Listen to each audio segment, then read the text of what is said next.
Hi hello வணக்கம் and welcome to 70mm channel. So இன்றைக்கி இந்த வீடியோவில் நம்ம பார்க்க போகிற இன்ட்ரெஸ்டிங்கான ஒரு சினிமா நியூஸ் என்னென்னு பார்த்தீங்கன்னா, எல்லா ஆண்களையும் பிடிச்சி ஜெயிலில் போட்டுருவோமா, ஆண்களை நாயோட ஒப்பிட்ட நடிகை. ஸோ குவியும் கண்டனங்கள். என்ன விஷயம் அப்படின்னு இந்த வீடியோவில் பார்க்க போகிறோம்.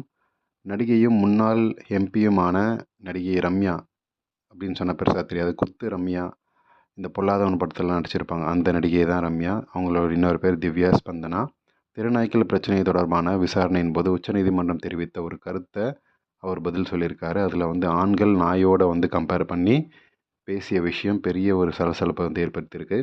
போன வருஷம் நவம்பர் மாதம் தெருநாய்க்கள் தொடர்பான வழக்கை விசாரித்த சுப்ரீம் கோர்ட் ஸ்கூல்ஸ், அந்த ஹாஸ்பிட்டல்ஸ், விளையாட்டு இடம், ஸ்போர்ட்ஸ் கிரவுண்டு, இந்த பஸ் ஸ்டாண்டு எல்லா இடத்துலையுமே வாகனம் நிறுத்துகிற இடத்துல மக்கள் அதிகமாக புழங்குற இடத்துல தெருநாய்க்களை அகற்றணும், உரிய கருத்தடை செய்யணும் அப்படின்னு சொல்லி ஒரு கருத்தை சொல்லியிருந்தாங்க. ஸோ இதுக்கு தடுப்பூசி போடணும், கருத்தடை செய்யணும், இதுக்கு நியமிக்கப்பட்ட ஆட்களை இதை பராமரிக்க வேணும் அப்படின்னு சொல்லி ஆர்டர் போட்டுட்டாங்க சுப்ரீம் கோர்ட்டு. ஸோ தெருநாய்க்கள் குறித்து உத்தரவு எதிரான பல நகரங்களில் ப்ரொட்டஸ்ட் எல்லாம் நடந்துச்சு. ஸோ டாக் லவர்ஸ்னு சொல்லி நம்ம நியா நானால அசிங்கப்பட்டாங்களே, அந்த மாதிரி தான் இவங்களும் இதை பண்ணியிருக்கிறாங்க. புதன்கிழமை நடந்த விசாரணையின் போது தெருநாய்க்கள் பாதுகாவலர் தரப்பில் அதாவது டாக் லவர்ஸ் அவங்க சைடில் ஆஜரான மூத்த வழக்கறிஞர் கபில் சிபல் விலங்குகள் இந்த கருத்தடை மூலமாக அச்சுறுத்தப்படுது. ஸோ நிறைய பேர் நிறைய இடத்துல நிறைய நகரங்களில் கருத்தடை போகிறதுக்கு பதிலாக போய் கொன்னுடுறாங்க, இரக்கம் காட்டுங்க அப்படின்னு சொல்லி இந்த சம்பவங்கள் எல்லாம் பேசியிருந்தாங்க. அப்போது உச்சநீதிமன்ற தரப்பில் அதாவது ஜட்ஜு தரப்பில் பதிலளித்த ஜட்ஜே பதில் சொல்லியிருக்காரு. இதுக்கு இந்த அக்கறை அந்த நாய்கள் கடிப்பதையும் தாண்டி பொதுவான இடத்துல அச்சுறுத்துது. எத்தனை குழந்தைகள் இறந்து போயிருக்காங்க நாய்க்கடி மூலமாக.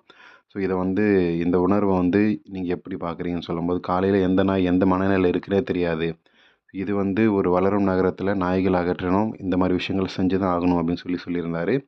இதுக்கு கபில் சிபல் வழக்கில் எந்த பேச்சுமே கிடையாது. இந்த ஜட்ஜே பேசுனதுக்காக இப்படி ஒரு உத்தரவு போட்டுட்டாங்க. ஸோ இதுக்கு இந்த கருத்துக்கு நடிகை ரம்யா, ஒரு ஆணின் மனதை படிக்க முடியுமா? முடியாதுல்ல. அவன் எப்போ எந்த பொண்ணுக்கிட்ட எப்படி சில்மிஷம் பண்ணுவான், எந்த பொண்ணை எப்போ கொலை செய்வான் அப்படின்றது தெரியாதுல்ல. அதனால் எல்லா ஆண்களையும் பிடிச்சி சிறையில் ஜெயிலில் போட்டுற முடியுமா அப்படின்னு சொல்லி இன்ஸ்டாகிராமில் ஒரு பதிவு போட்டார். நாயை ஆண்களோடு ஒப்பிட்டு குத்து ரம்யா பேசிய இந்த விஷயம் பலத்த கண்டனத்தை வாங்கியிருக்கு இன்டர்நெட்டில். ஸோ இதுங்களுக்கெல்லாம் டாக் லவ்வர்ஸ்ன்ற ஒரு போர்வையில் நாய்ங்களுக்கு மேலாம் அக்கறை கிடையாது. இவங்களுடைய வன்மத்தை, சொசைட்டியில் இருக்கக்கூடிய ஆண்கள் மேலே இருக்கக்கூடிய வன்மத்தை எப்படியாச்சும் வெளிக்கொண்டு வரணும். அவங்க நினைக்கிறத நடக்காமல் போச்சு இல்லையா, அந்த வன்மத்தை எப்படி கக்கலாம் அப்படின்னு சொல்லி தான் கக்கிட்டுருக்கிறாங்க சில பேர்.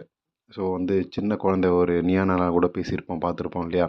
ஒரு சின்ன குழந்தைய நாயோட கம்பேர் பண்ணி ஒரு ஆண்டி பேசியிருக்கோம், பைத்தியம் பிடிச்ச ஆண்டி. அந்த மாதிரி தான் திவ்யாவும். ஸோ இப்படி இவங்களுடைய பப்ளிசிட்டிக்காக ஏதாவது ஒன்று சொல்லிக்கிறது. இவ்வளோ பேசுகிற இவங்க அவங்க தெருவில் இருக்கக்கூடிய ஒரு 10 நாயை எடுத்துன்னு போய் வீட்டில் வளர்க்க சொன்னால் முடியாதுன்னு சொல்லுவாங்க. அவங்களுக்கான அந்த வேக்சினுடைய அமௌண்ட்டை பேர் பண்ணுங்கன்னா அது முடியாதுன்னு சொல்லுவாங்க. அப்படி இருக்கக்கூடிய ஆட்கள் தான் வாய்க்கிழிய நாய்களுடைய பாதுகாப்பை பற்றி பேசுவாங்க.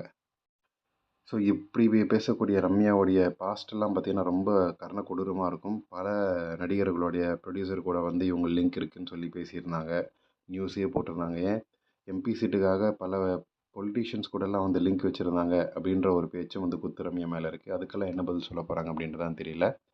ஸோ குத்து ரம்யா சொன்ன இந்த விஷயத்தை பற்றி நீங்கள் என்ன நினைக்கிறீங்க அப்படின்றத கமெண்ட் செக்ஷனில் சொல்லுங்கள். வீடியோ பிடிச்சிருந்தால் லைக் பண்ணுங்கள், ஷேர் பண்ணுங்கள், சப்ஸ்கிரைப் பண்ணுங்கள்.